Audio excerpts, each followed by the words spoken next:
یو دین ده، یو مذهب ده، یو قیادت ده، یو امیر ده، یو بیرغ ده، یوه قومنده ده، یوه فیصله ده. هیچ چا اشتراک نشته پکښې.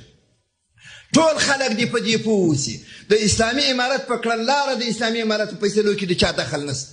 چې لمر پراخیږي او لمر پر شوه کېږي، قسم بالله ده که د چا مداخله پکښې وي. حر دي په خپلو ټولو فیصلو کې. په سنګر کې هم حر و، په دفتر کې هم حر و.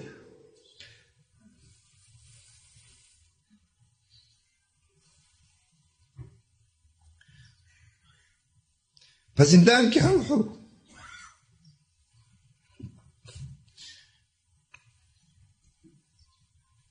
بل ورځ مې د پلي چرخې یوه ویډیو کتله، پنجرې ته بندیان ولاړ دي، داسې خانې داسې نیولي دي، مخ ته یې امریکایان ولاړ دي، خبرې ورسره کوي. وایي ته که خلاص وې څه کوې؟ وایي زه که خلاص وم تا به مرداروم. وایي ته که خلاص وې څه کوې؟ وایي زه که خلاص وم ستا په مقابل کې به جنګېږم.